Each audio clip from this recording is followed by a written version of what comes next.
കോൾഡ്രിപ്പ് cup സിറപ്പിന്റെ വിൽപ്പന നിരോധിച്ച മധ്യപ്രദേശ് സർക്കാർ സാമ്പിളുകളിൽ വിഷാംശം ഉണ്ടായിരുന്നുവെന്ന റിപ്പോർട്ടിനെ തുടർന്നാണ് സർക്കാരിന്റെ നടപടി. മരുന്ന് നിർദ്ദേശിച്ച ഡോക്ടറെയും കസ്റ്റഡിയിൽ എടുത്തു. കപ്പ് സിറപ്പ് കുടിച്ച് 14 കുട്ടികളാണ് മരിച്ചത്. വിനിത വിജി ഡൽഹി വിവരങ്ങളുമായി ചേരുന്നു.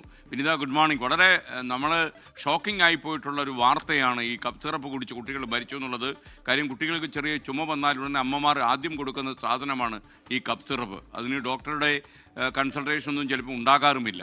അപ്പോൾ അവരൊക്കെ വലിയ ഭീതിയോടെയാണ് ഈ വാർത്തയെക്കുറിച്ച് അറിയുന്നത്.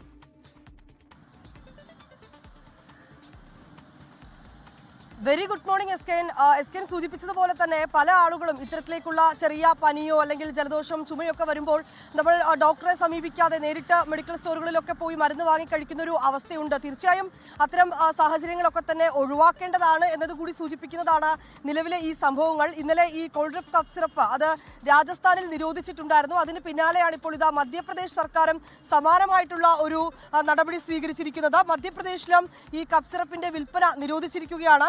ഈ സാമ്പിളുകളിൽ വിഷാംശമുണ്ട് എന്ന് കണ്ടെത്തിയ റിപ്പോർട്ടുകൾക്ക് പിന്നാലെയാണ് ഇത്തരത്തിലേക്കൊരു നടപടിയിലേക്ക് എത്തിയിരിക്കുന്നത്. അതിൽ ഈ മരുന്നിന്റെ സാമ്പിളുകളിൽ 48.6% ഡൈത്തലിൻ ഗ്ലൈക്കോൾ അത് വിഷാംശം അടങ്ങിയിട്ടുണ്ടെന്നാണ് കണ്ടെത്തിയിരിക്കുന്നത്. മധ്യപ്രദേശിൽ മാത്രം ഈ മരുന്ന് കഴിച്ച് 14 കുട്ടികളാണ് മരിച്ചത്. അതിൽ ഈ കുട്ടികൾക്ക് ആദ്യഘട്ടത്തിൽ വൃക്കയ്ക്ക് ചില പ്രശ്നങ്ങൾ ഉണ്ടായിരുന്നു. പിന്നീട് അവർ ചികിത്സയൊക്കെ നടത്തുകയും പക്ഷേ ആ കുട്ടികൾ മരിക്കുകയും ചെയ്തിട്ടുണ്ട്.